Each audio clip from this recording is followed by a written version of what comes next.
the BFG, a Trogglehumper for the Fleshlumpeater. They is always having 50 winks before they go scumpering off to hunt human beings in the evening, the BFG said. He stopped for a few moments to let Sophie have a better look. Giants is only sleeping every now and then, he said, not nearly as much as human beings. Human beings is crazy for sleeping. Is it ever occurring to you that a human being who is 50 is spending about 20 years sleeping fast? I must admit that it never occurred to me, Sophie said. You should allow it to occur to you. The BFG said, imagine it, please.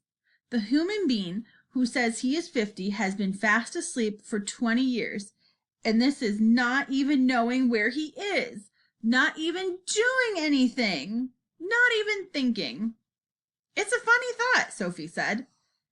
Exactly, the BFG said. So what I is trying to explain to you is that a human being who says he is 50 is not 50. He is only 30. What about me? Sophie said. I'm 8. You is not 8 at all, the BFG said. Human being babies and little chidlers is spending half their time sleeping. So you is only 4. I'm 8, Sophie said. You may think you is 8, the BFG said, but you has only spent 4 years of your life with your little eyes open. You is only 4, and please stop higgling me. Titchy little snapper whippers like you should not be higgling around with an old sage and onions who is hundreds of years more than you. How do giants sleep? Sophie asked. They is never wasting much time snozzling, the BFG said. 2 or 3 hours is enough. When do you sleep? Sophie asked. Even less, the BFG answered. I is sleeping only once in a blue baboon. Sophie, peeping out of her pocket, examined the 9 sleeping giants. They looked even more grotesque now than when they were awake. Sprawled out across the yellow plain, they covered an area about the size of a football field.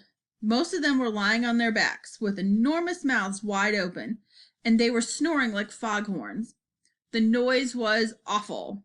Suddenly, the BFG gave a jump in the air. By gum frog, he cried. I is just having the most wopsy whiffling idea. What? Sophie said. Wait, he cried. Hold your horse feathers. Keep your skirt on. Just you wait and see what I is going to bring about. He galloped off fast to his cave with Sophie hanging on tight to the rim of the pocket. He rolled back the stone. He entered the cave. He was very excited. He was moving quickly. You stay where you is in my pocket, Huggy Bee, he said. We is doing this lovely bit of buck squashing both together. He laid aside the dream-catching net, but hung on to the suitcase. He ran across the other side of the cave and grabbed the long trumpet thing, the one he had been carrying when Sophie had first seen him in the village. With the suitcase in one hand and the trumpet in the other, he dashed out of the cave.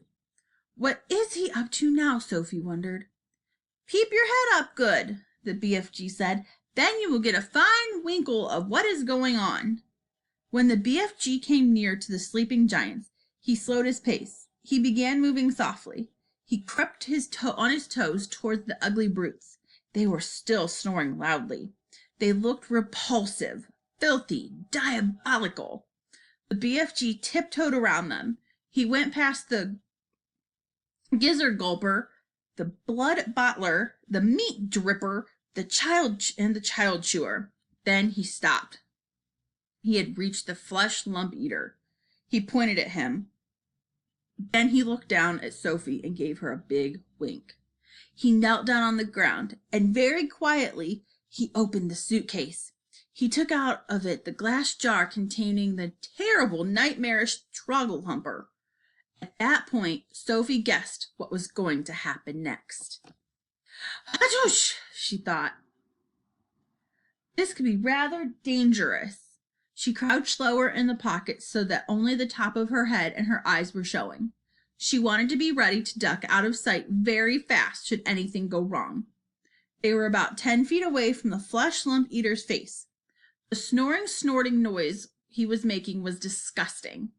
Every now and again, a big bubble of spit formed between his 2 open lips. and then it would burst with a splash and cover his face with saliva. Taking infinite care, the BFG unscrewed the top of the glass jar and tipped the squiggling, squirming, faintly scarlet Trogglehumper into the wide end of his long trumpet. He put the other end of the trumpet to his lips. He aimed the instrument directly at the Fleshlumper's face. He took a deep breath, puffed out his cheeks, and then, woof, he blew. Sophie saw a flash of pale red go darting towards the giant's face. For a split second, it hovered above the face. Then it was gone. It seemed to have been sucked up the giant's nose, but it all had happened so quickly that Sophie couldn't be sure. "We had better get skittling away quick to where it is safe," the BFG whispered. He trotted off for about 100 yards, then he stopped. He crouched low to the earth. "Now," he said, "we is waiting for the gun and flames to begin." They didn't have to wait long. The air was suddenly pierced with the most fearful roar Sophie had ever heard, and she had saw the Fleshlumpeater's body, all 54 feet of it, rise up off the ground and fall back again with a thump. Then it began to wriggle and twist and bounce about in the most violent fashion. It was quite frightening to watch. "Yow!" roared the Fleshlumpeater. "Ow!" "He's still asleep," the BFG whispered. "The terrible Trogglehumper nightmare is beginning to hit him." "Serves him right," Sophie said. She could feel no sympathy for this great brute who ate children as though they were sugar lumps. "Save us!" screamed the Fleshlumpeater, thrashing madly. "He is after me! He's getting me!" The thrashing of the limbs and waving of arms became more violent by the second. It was an awesome thing to watch such a massive creature having such a mighty convulsion. "It's Jack!" bellowed the Fleshlumpeater. "It's the grewful, grungious Jack! Jack is after me! Jack is whack crackling me! Jack is spike sticking me! Jack is splash splunking me! It is terrible, fright swiping Jack!" The Fleshlumpeater was writhing about all over the ground with some colossal tortured snake. "Oh, spare me, Jack!" he yelled. "Don't hurt me, Jack!" "Who is Jack? Who is this Jack he's on about?" Sophie whispered. "Jack is the only human being all giants is afraid of," the BFG told her. "They is absolutely terrified of Jack. They is all hearing about Jack, the famous giant killer." "Save me!" screamed the Fleshlumpeater. "Have mercy on this poor little giant, the beanstalk. He is coming with me at this terrible spike-sticking beanstalk. Take it away. I is begging you, Jack. I is praying you not to touch me with your terrible spike-sticking stalk." "Us giants," the BFG whispered, "is not knowing very much about this dreaded human being called Jack. We is knowing only that he is a famous giant killer and that he is owning something called a beanstalk. We is knowing also that the beanstalk is a fearsome thing and Jack is using it to kill giants." Sophie couldn't stop smiling. "What is you griggling at?" the BFG asked her, slightly nettled. "I'll tell you later," Sophie said. The awful nightmare had now gripped the great brute to such an extent that he was tying his whole body into knots. "Do not do it, Jack!" he screeched. "I was not eating you, Jack. I is never eating human beings. I swear I has never gobbled a single human being in all my wholesome life." "Liar," said the BFG. Just then, one of the Fleshlumpeater's flailing fists caught the still fast asleep, meat-dripping giant smack in the mouth.